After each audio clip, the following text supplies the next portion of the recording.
Hey guys, this is Jonathan from Fitness for Freedom. Today we're going to go through how to do a proper pull-up. Now, a lot of people will do pull-ups and they think they're doing them properly, but they're not. And then there are other people who have no idea how to do a pull-up, or for them being able to do a pull-up is not even fathomable. So what we're going to do is we're going to take you from start to finish, all the steps that you need to go through to be able to do a proper pull-up, and then how to do a proper pull-up at the end.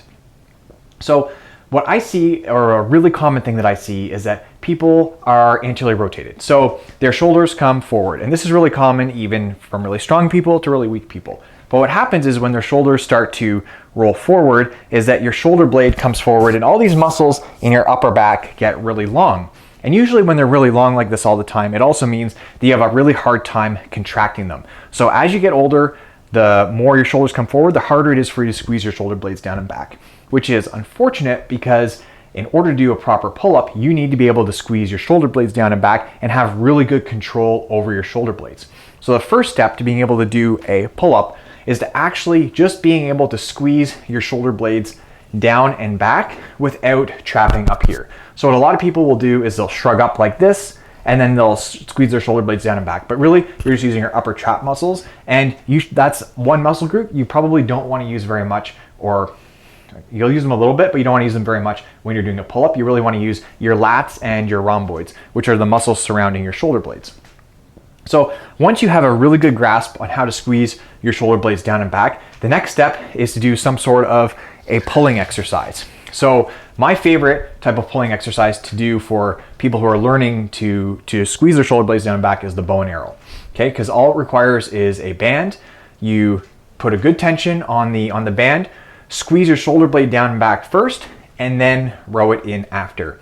Now, normally I wouldn't consciously have someone think about squeezing their shoulder blade down and back first before rowing, except that I want you to get used to using your shoulder blade and being able to use that muscle, and then eventually it'll all happen sequentially without you even thinking about it. So that's why we focus on the shoulder blade squeeze first. Now, there are a few other exercises that we're going to go through, but they're on the floor, so we'll see in a minute. All right, so you should also be thinking about doing some other exercises, because you don't want to just get good at squeezing your shoulder blade down and back. You also want to strengthen other stabilizing muscles in your shoulder blade, which is why I recommend the external shoulder rotation. And I don't like doing it how most people do it. I like having people do it more like this. So you're sitting on a bench or on the floor and place your elbow onto your knee.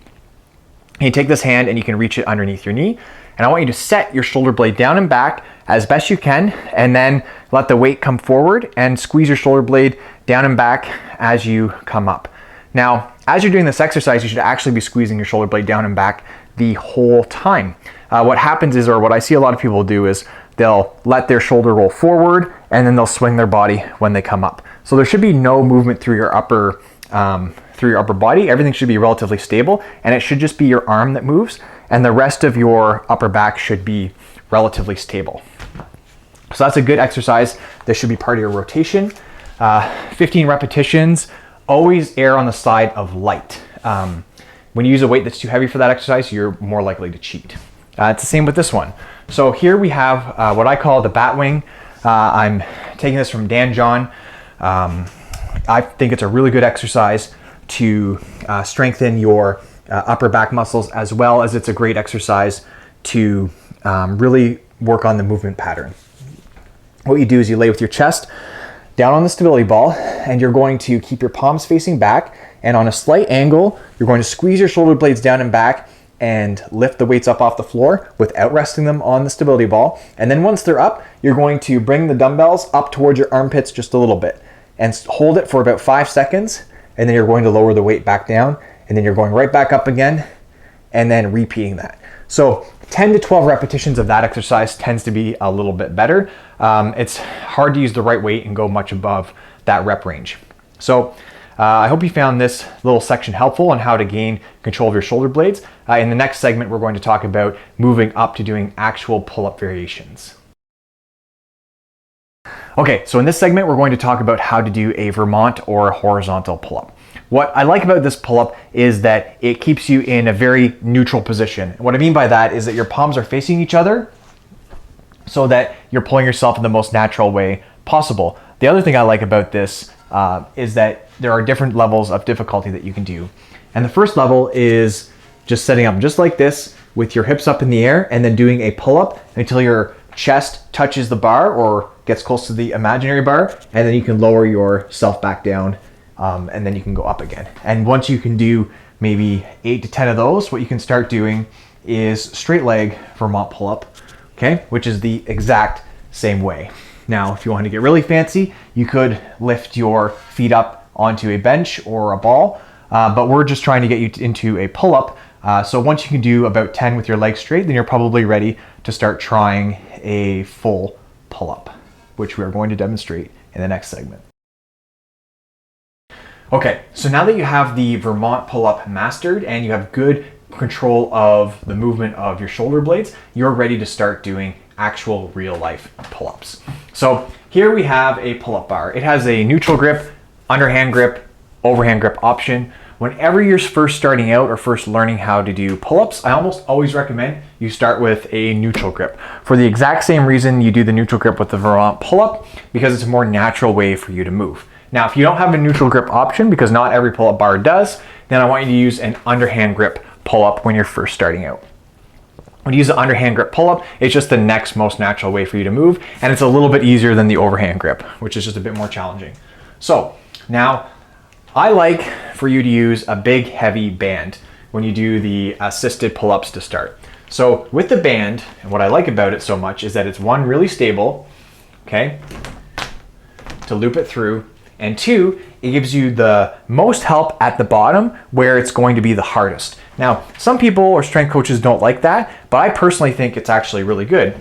Is that if you can put your knees or your feet inside the band and you're at the bottom, and remember, we're trying to use our shoulder blades as much as possible to squeeze first and use that to pull ourselves up. And when you're at the bottom and you have a band, then that helps you do this shoulder blade motion first. So you can really focus on that shoulder blade squeeze as you pull yourself up, okay? And that really gets your back involved so that you're not focused on just using your arms or only using your biceps to try to muscle your way up. So that's why I like the band. Now, once you get used to the shoulder blade squeeze and everything feels okay, you can do 12 maybe or so, 12 or 15 with the band, then you can switch to a negative style pull-up or even regular pull-ups. So with the regular pull-up, struggling here. With the regular pull-up, okay, you start from the bottom and you pull yourself up till your chest touches the bar, and then you lower yourself back down and you're really squeezing your shoulder blades down and back. Now, the problem is that most people can't just do that right out of the gate, even if they've been doing the band assist first. So what I like you to do is to jump up until your chest touches the bar and then let yourself down as slowly as possible.